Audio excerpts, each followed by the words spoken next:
More than a decade ago, a series of pathways appeared connecting our world to another dimension. These gates left us vulnerable to horrors previously beyond our imagining. Some awakened their battle abilities to combat the threat. They are known as hunters. Nice to be working with you guys. Oh, him? They call him the weakest hunter of all mankind. You're not just staying on as a hunter because you're too stubborn to quit. It's my fault for being so weak. I'm the only one in my family who can work, and I need the money. Solo Leveling Season 1 gave us one of the most brutal transformations in modern anime. A fleshed-out world where power means everything. A diverse cast of hunters, guilds, and monsters. And at the center of it all, Sung Jin Woo, the weakest hunter in the world. With Season 2 on the horizon, this is your complete breakdown of where it all began. Everything you need to remember about how Jin Woo went from barely surviving goblins to commanding an army of shadows. So let's dive in. The story opens with chaos. Jeju Island, Korea's third failed attempt at reclaiming it from an ant infestation. Not ordinary ants, S-rank magical beasts that had already massacred their best hunters twice. But this scene does more than show us monsters. It introduces us to the foundation of this world, hunters. A decade ago, gates began appearing across the globe, portals connecting our world to dungeons filled with creatures that shouldn't exist, monsters that regular humans had zero chance against. But then people started awakening. Their bodies fused with mana, granting them superhuman abilities. They became hunters, humanity's only defense, ranked from E to S based on their magical power. And because hunters were the sole force capable of stopping dungeon breaks, an entire industry exploded around them. Guilds formed, billions flowed, power became currency. Here's why. When a gate opens, it stays active for 7 days. If hunters don't clear the dungeon in that time, the monsters inside break through into our world. When that happens, ordinary people become prey. So hunters raid dungeons not just for profit, but to prevent extinction-level events. Inside these dungeons, they harvest essence stones from every monster killed. These stones get forged into weapons and equipment, feeding an endless cycle of power. But the government sees something bigger. Dungeon resources could become the ultimate energy source, cleaner than nuclear, more efficient than anything humanity's ever created. This makes hunters the most valuable commodity on Earth. And in this world of legends, billion-dollar guilds and S-rank gods, Sung Jin Woo ranked dead last. E rank, the absolute bottom. While hunters like Choi Jong-in commanded elite guilds, and Cha Hae-in cleared national-level threats, Jin Woo was getting destroyed by goblins in D-rank dungeons. His childhood friend Ju-hee spent entire raids just keeping him alive. Other hunters whispered behind his back. Some openly questioned why he even bothered. But Jinwoo had a reason. His mother lay in a coma, drowning him in medical debt. His younger sister needed tuition money.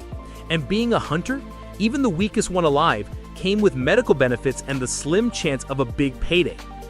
His mother's condition wasn't curable, only manageable. Life support stretching into infinity. So every dungeon raid was a gamble with his life just to keep her breathing. That's why Jinwoo never quit. Not bravery, not ambition, desperation. Then came the dungeon that changed everything. A routine D-rank raid. Low risk, easy money. But hidden beneath the first layer, they discovered something that shouldn't exist. A second dungeon. The Double Dungeon. Inside, a massive stone chamber, statues lining the walls, and carved into the ground 3 commandments. Worship the god, praise the god, prove your faith to the god. The moment someone violated the rules, the statues came alive. What followed was slaughter. Hunters were crushed like insects, torn apart. One by one, everyone Jinwoo had entered with died screaming. Only 4 escaped. Jinwoo was left behind, alone, staring down a stone giant with its fists raised to end him. And then, a blue screen materialized in front of his face. You have been selected as a player. Light consumed everything. When it faded, Sung Jin Woo should have been dead. But something had chosen him. Jinwoo woke up in a hospital bed surrounded by questions. The Hunter Association grilled him. How did you survive? What happened down there? So many hunters died, yet they found nothing inside. Their theory? Second awakening. A rare phenomenon where a hunter's power suddenly explodes, launching them from their current rank straight into A or S tier. But when they tested his mana levels again, he measured even weaker than before. So what saved him? The system. An interface only he could see. Quests, stats, skills, inventory. Like someone had turned his existence into a video game. But this game had consequences. His first daily quest appeared. 100 push-ups, 100 sit-ups, 100 squats, 10-kilometer run. Complete it? Full health recovery, stat points, and a random reward box. Fail it? Instant transport to the penalty zone. A dungeon designed to punish him. For the first time in Jin Woo's life, he had a path forward, a way to grow. So he took it. He grinded the daily quests for a solid week, pushing his body to its absolute limit. Then a dungeon key dropped from one of those mystery boxes. It unlocked an instance dungeon beneath a subway station. Inside, he fought, leveled, died and revived, adapted and survived. By the time he cleared it, he'd hit level 17. His stats had skyrocketed by over 80 points. He'd earned a real weapon. And when he stepped back into the real world and encountered a D-rank golem, something that used to terrify him, he obliterated it in one hit. The grind was working. But power doesn't pay rent. Jin Woo still needed money, so he joined a strike squad as a stand-in. Just a warm body to meet the 8-hunter minimum the association required. The leader Hang seemed sketchy from the start. And he was. When they reached the boss room, Hang and his crew shoved Jin Woo and another hunter, Yu Jin Ho, inside, then locked the door behind them. They were bait, disposable. The boss was a C rank, dangerous, fast. But Jin Woo wasn't the same person that stepped into that subway dungeon. He fought back, hard. Fatigue started creeping in, his stamina drained. But right when it mattered, his daily quest reward activated, full recovery. With that surge of energy, Jin Woo landed the killing blow. That's when Hang returned. He tried to finish the job, threatened Jin Woo's life, and the system responded. Emergency quest. Kill those who betrayed you. What came next was ice cold. No hesitation, no mercy, no speeches. Jin Woo killed them. Every single one. Because almost dying taught him something crucial. Hesitation gets you killed. That was the moment Sung Jin Woo stopped being a victim. After defeating Hang, a B-rank hunter, it became obvious Jin Woo had reached at least low A-rank strength. And Yu Jin Ho? He became Jin Woo's business partner. The son of a billionaire, Jin Ho wanted to start a guild. He needed 20 dungeon clears to qualify as a guild master. So they struck a deal. Jin Ho funded the raids, Jin Woo cleared them solo. Perfect partnership. Jin Woo kept grinding. Solo raids, instance dungeons, daily quest, every day is stronger than the last. Until he hit level 40.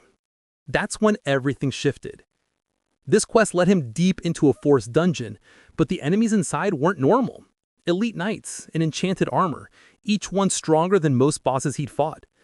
And waiting at the end, Igris, the Red Commander. The fight was savage. Igris moved like lightning, hit like a truck, outclassed Jin Woo in skill and experience. But Jin Woo had something that Igris didn't have. Evolution. He adapted mid-fight, switched tactics, exploited openings, used every tool in his arsenal. And when his blade finally pierced through Igris' defense, he thought it was over. It wasn't. Wave after wave of knights descended on him. Relentless. Overwhelming. Jin Woo's body was breaking, his stamina gone. Blood everywhere. Visions of his weaker self whispered for him to give up, to accept defeat. But Jin Woo's will had been forged in that double dungeon. And just as the final blow was about to land, he was ripped away, transported to the penalty zone. Luck. Or maybe fate. Inside, he recovered, leveled up 4 more times, and when he returned to finish what he started, nothing could stop him. He tore through every remaining knight, completed the quest, and the system delivered his reward. Igris' corpse darkened, statues pooled and writhed beneath him, and from that darkness, the fallen knight rose, not as an enemy, as Jin Woo's soldier. Jin Woo spoke one word. Arise. In that single moment, everything changed. Jinwoo wasn't just a hunter anymore. He was a king building an army from the dead. An army of shadows loyal only to him. That's where Jinwoo's story pauses. But the world kept turning. Throughout the season, glimpses of something massive kept appearing. Jeju Island, the Ants, Korea's top guild mobilizing for another attempt to reclaim it. Choi Jung-in's Hunters Guild, Baek Yoon-ho's White Tiger Guild, Cha Ha-in training new recruits. They're all preparing for war. And in the final moments of the season, Choi's team discovered something terrifying about the Ants. And that's your complete Solo Leveling Season 1 recap. I kept this focus on the story and world building. Jinwoo's full power system breakdown is coming in a separate video. That deserves its own deep dive. I'm also working on Episode 1's cut content analysis, comparing the anime to the manga and light novel. The differences are wild. If you want those breakdowns when they drop, hit subscribe. Thanks for watching. See you in the next one.